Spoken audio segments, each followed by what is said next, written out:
Hello friends and a very warm welcome to all of you to GradeUp Platform, India's leading online learning platform. My name is Kumar Prateek, KP sir. I teach economy and current affairs on GradeUp Platform. Today I am going to discuss a very important topic which has been in news in past week, which has been National Human Rights Commission. This has been in news because the chairperson of National Human Rights Commission has been appointed. Former Supreme Court Justice Arun Kumar Mishra has been appointed the chairperson of National Human Rights Commission. Now, before I start, I will urge you guys to please like, comment, share and subscribe our GradeUp IAS YouTube channel. Now, first thing which you need to know about National Human Rights Commission is that National Human Rights Commission is an independent statutory body established on 12th October 1993 as per the provisions of Protection of Human Rights Act 1993, which was later amended in 2006. Recently in the year 2018, NHRC has celebrated 25 years of existence. It is headquartered in Delhi. It is the watchdog of human rights in the country.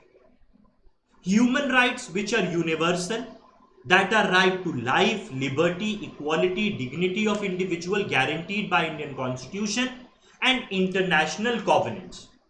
And they are enforceable by the court of law in India. And the NHRC was established keeping in mind the Paris Principles, which were adopted in 1991 for promotion and protection of human rights and were endorsed by United Nations General Assembly in 1993. Okay guys, now Universal Declaration of Human Rights, which was adopted on 10th December 1948, was adopted by United Nations General Assembly. Now we also celebrate 10th December, which was the adoption of Universal Declaration of Human Rights, as Human Rights Day. Now over the years, the importance of human rights have increased in India. And that increased importance to human rights were recognized in India by establishment of National Human Rights Organization in India, which concurred with the Paris Principles of Human Rights. In pursuance of these principles, the Protection of Human Rights Act 1993 was enacted by Indian Parliament to bring about greater accountability and strengthening of human rights in India. This act also authorizes state government to establish a state human rights commission in consonance with the National Human Rights Commission. Clear guys? Now, I have spoken so much about human rights. What are human rights?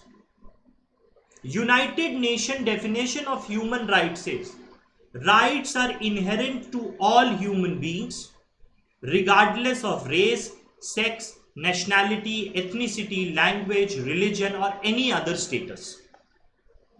Human rights include right to life and liberty, which is enshrined in our constitution under Article 21, freedom from slavery and torture, which have also been given our under constitution, freedom of opinion and expression, again Article 19 of our constitution, right to work, we have that as a legal right, Manrega, right to education, RTE, we have it. These include and many more are human rights. Everybody in the world is entitled to human rights without discrimination. Now, if we look at NHRC, NHRC is headed by retired Chief Justice of Supreme Court of India or a judge of Supreme Court of India. The President of India appoints NHRC and the chairperson of NHRC.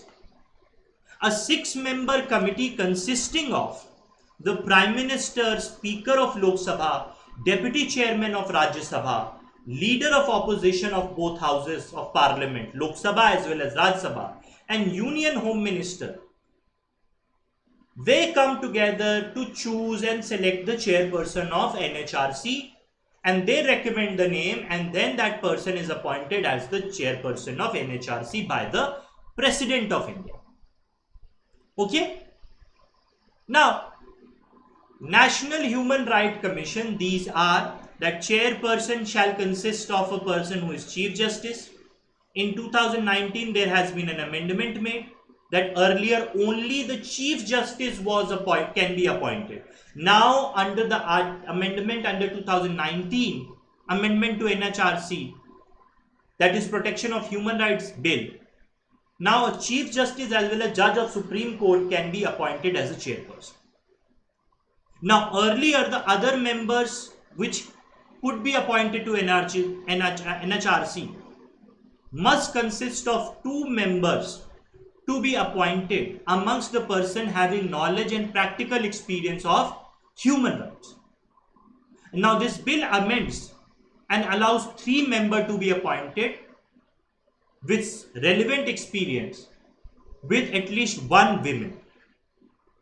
Now, there were certain ex officio members of NHRC also, like chairperson of National Minority Commission, National SC/ST Commission, National ST Commission, National Commission of Women. Now, apart from these chairpersons of these organizations, these bodies, National Commission of Backward Classes chairperson and National Commission of Protection of Child Rights chairperson and Chief Commissioner for Disability will also be a part of National Human Rights Commission. Now, according to the old law, chairperson and the member of NHRC will hold the office for 5 years or till they are of age 70. Now, due to amendments which have been brought in, the bill has reduced the term of office to 3 years or 70 years, whichever is earlier. Now, reappointment. Act allows reappointment of members of NHRC for a period of 5 years. Now, new amendments have removed this limit of 5 years. They can be appointed as much as the government wants them to be there for. Now, these are changes which have been brought about in the NHRC governance system. Now, as I told you, under the new terms, removal of chairperson and members can be done on the basis of if President of India feels fit that under certain circumstances they are not fit to hold the office, President can remove them. Or in natural course of action, 3-year term will expire, or they are 70, they will cease to exist as a member. Clear? Clear, guys? And their removal is based on proved misbehavior and incapacity to participate or work as a member of NHRC. I hope it is clear to all of you. This. Now, chairperson and members of state National Human Rights Commissions are appointed by governor in consultation with Chief Minister, Home Minister of State, Speaker of Legislative Assembly, Leader of Opposition of Legislative Assembly. Clear? Same way. Now, what are the function of NHRC? They can investigate any grievance regarding violation of human rights suo motu. They can take a self-cognizance of any human right violation themselves, or after receiving petition, they can investigate. They have a power to interfere in any judicial proceeding involving alleged violation of human rights. They can visit jails and other institutions to look at the condition of inmates in jails and recommend changes, whatever they see fit. They can review the safeguards provided under the Constitution or any law for protection of human rights and can recommend remedial measures. NHRC can undertake and promote research in the field of human rights. What else it can do? NHRC can work to spread knowledge and information about human rights among various sections of society. Commission takes an independent stand while providing opinion for the protection of human rights within the parlance of Indian Constitution and law in India. It also has the power of a civil court and can grant interim relief to a person. What else it can do? It can also recommend payment of compensation and damages to a person or an aggrieved party. NHRC's credibility is reflected in large number of people everywhere in India complaining to NHRC. So it is a credible organization. Now it can recommend both to central as well as state government suitable steps which they should take to prevent violation of human rights. It submits an annual report to the President of India, which is like other reports laid on the floor of Parliament.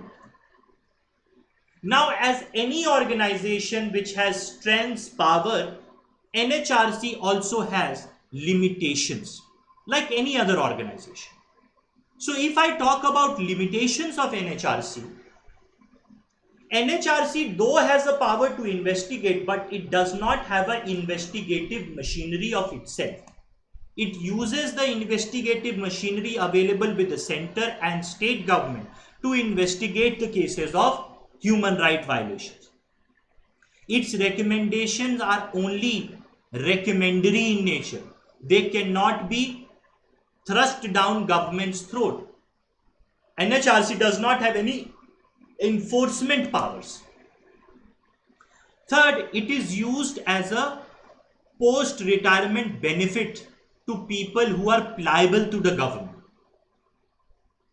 Large number of grievances go unaddressed because NHRC cannot investigate them.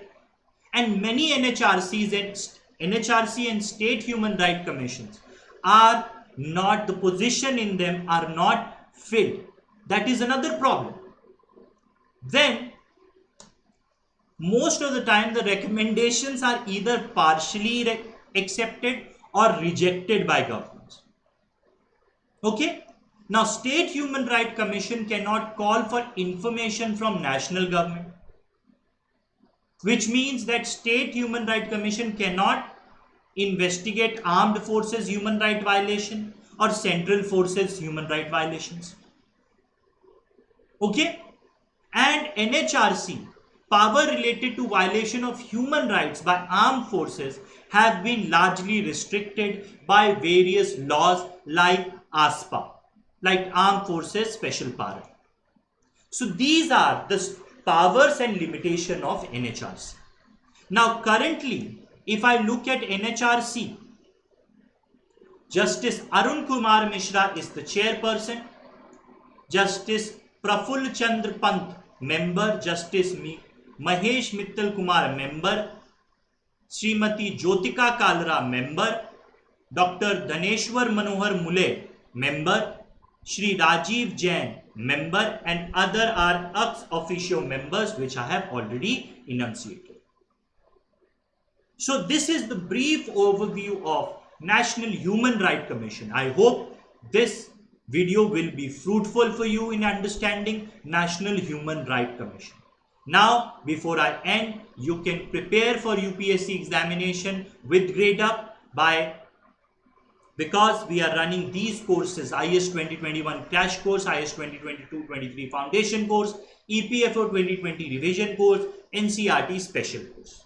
You can buy the Grade Up Super subscription by selecting whichever plan suits you, applying the coupon if any available, and by making the payment. The benefits which you get through Grade Up Super subscription are: you get a study plan, expert faculties, exam focused approach, best material, mock test, sectional test, all that you get in our Grade Up Super subscription. Now, if you have a doubt, you can call us and speak to our counselor on 96500 Meet your faculties: Abhishek Rathod sir, Rohan Tyagi sir, Harshmeet sir, Vasu Katara sir, Pradeep Singh sir. I also, that is Kumar Pratik, KP sir, will also teach you economics and current affairs. Then Rajesh Yadav sir, Harshal Upadhyay sir, Varis Siddiqui sir, Ashish Kushwaha sir, Hemani Suri ma'am, Pankaj Burman sir, Chetan Prasad Singh sir, Anand Kumar sir, Nikhil Pandey sir, Nirmesh Kumar sir, Mohammad Javed sir, Aniket Jadhav sir, Aspal Janwa sir, Narendra Singh sir, Shardul Thakur sir, Deepti Nair ma'am, Mukesh Chaudhary sir, Praveen Dikshit sir, Ajay Mishra sir, and Rajiv Nayak sir will also teach you. So we have this wide team of faculties which is going to teach you. Now you can join us on Telegram as well. This is our link. You can join us. At the end, I will urge you guys to please like, comment, share and subscribe our Grade Up IAS YouTube channel. With this, thank you very much. I will come back with another video for you guys. Till then, all the very best for your preparation. Be safe. Thank you very much and bye-bye.